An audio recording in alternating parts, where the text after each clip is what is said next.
Electoral bond मामले पर बोलते हुए अखिलेश ने कहा कि चुनावी बॉन्ड के नाम पर बीजेपी ने हजारों करोड़ डकार लिए। बीजेपी के इशारे पर कांग्रेस के बैंक खाते सील किए गए। एक तरफ इलेक्शन की घोषणा होती है, दूसरी तरफ कांग्रेस का खाता सील कर पैसे निकासी पर रोक लगाकर कांग्रेस को आर्थिक पंगु बनाने की साजिश चल रही है। पशुपति पारस मामले पर बोले, वो महागठबंधन से चुनाव लड़ना चाहते हैं। मैंने उनका संदेश आला कमान को सौंप दिया है। उनका स्वागत है। जहाँ कहीं भी स्टकअप हो जा रहा है। मित्रों, जैसा आपको समीर सिंह जी ने कहा, ये प्रेस कॉन्फ्रेंस केवल और केवल इसलिए बुलाया गया है ताकि आप लोगों को जानकारी हो सके कि किस तरह से कांग्रेस पार्टी को पंगु बनाने की कोशिश की जा रही है।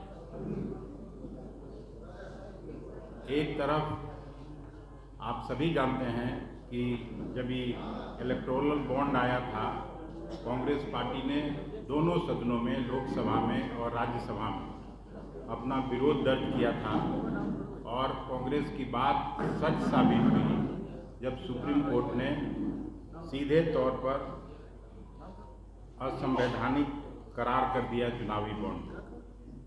चुनावी बॉन्ड के माध्यम से हजारों करोड़ रुपया एक तरफ भारतीय जनता पार्टी ने अपने खाते में किया।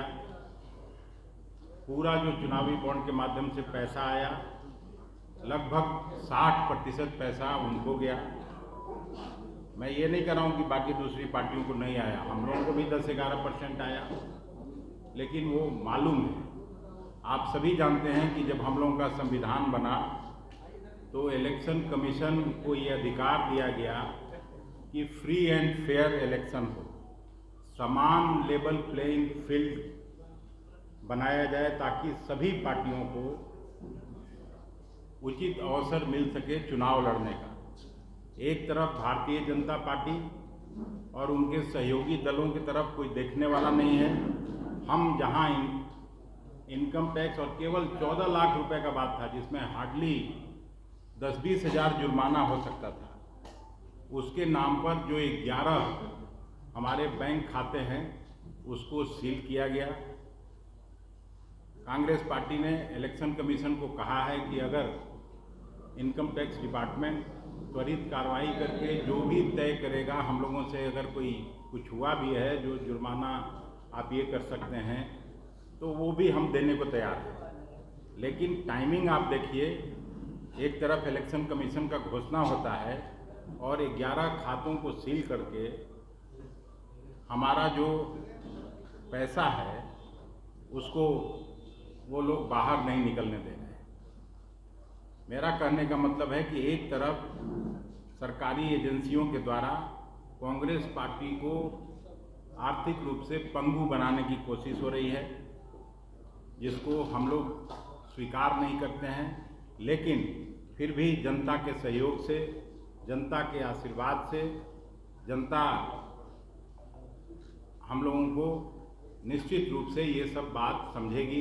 आपके माध्यम से हम जनता से अपील करते हैं कि इस स्थिति में भी कांग्रेस पार्टी और महागठबंधन पूरे जोर से चुनाव लड़ेगी और भारतीय जनता पार्टी और उनके सहयोगियों को हराने का काम करेगी। इसी बात के लिए आज आप लोगों को मैं बुलाया था यहाँ। बिहार में आरजेडी अपना सिंबल दे रही है बिना नहीं, मुझे नहीं मालूम है, ऑफिशियली मुझको नहीं जानकारी है। कल जिस तरह से बातचीत हुई है, मुझे लगता है कि एक आध दिन में सारा मामला सुलझ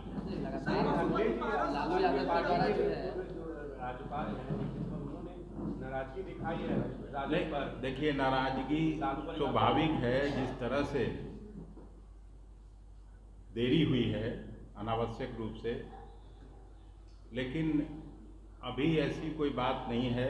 अगर बातचीत हो जाती है तो मुझे लगता है कि आज से कल तक सब फाइनल हो जाएगा। नहीं, ये आपसे डिस्कस करने के लिए नहीं है। ये जहां बात होती है टिकट बंटवारे का, हम वहीं बात करेंगे। ये जब फाइनल हो जाएगा तब आपसे डिस्कस पप्पू यादव शामिल हुए आपकी पार्टी में। 10-15 सवाल करिएगा तो कैसे हो? पप्पू यादव लोग आज मिलने गए थे आपको, क्या पशुपति पारस हाजीपुर से महागठबंधन का उम्मीदवार होंगे? नहीं, वो महागठबंधन का हिस्सा होना चाहते हैं। उन्होंने फ़ोन पर बात किया था 2 दिन पहले भी, आज भी उन्होंने बात किया, तो हम आला कमान को उनकी बात बताएं। पप्पू यादव शामिल हुए थैंक यू। वाले रोड शो करते हुए उनका स्वागत क्यों नहीं होगा? जो भी इस पार्टी में आएगा सबका स्वागत है। आप रहिएगा कब तक हो जाएगा ये? रहिएगा उनके नहीं, मेरा कोई कार्यक्रम निश्चित नहीं है। अब अभी जैसा सिचुएशन है, अगर रहेंगे तो आपकी रहेंगे। नाराजगी मैं की पार्टी बात का आ रही अध्यक्ष है। हूँ। आपकी नाराजगी की बात आ रही है, कह रहे हैं आप नाराज हैं। आपसे नाराजगी नहीं, व्यक्त किए थे? पप्पू यादव की पार्टी नहीं, का- आपसे नाराजगी मैं व्यक्त किया था क्या?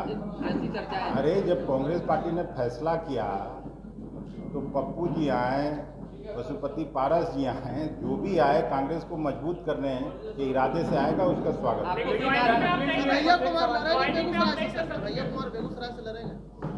सीट बंटवारा हो जाने दीजिए, फिर सारे उम्मीदवारों का लिस्ट आपको दे दीजिए। कब तक हो जाएगा सर? पहले लालू यादव सिंबल बांट रहे हैं कई उम्मीदवारों को।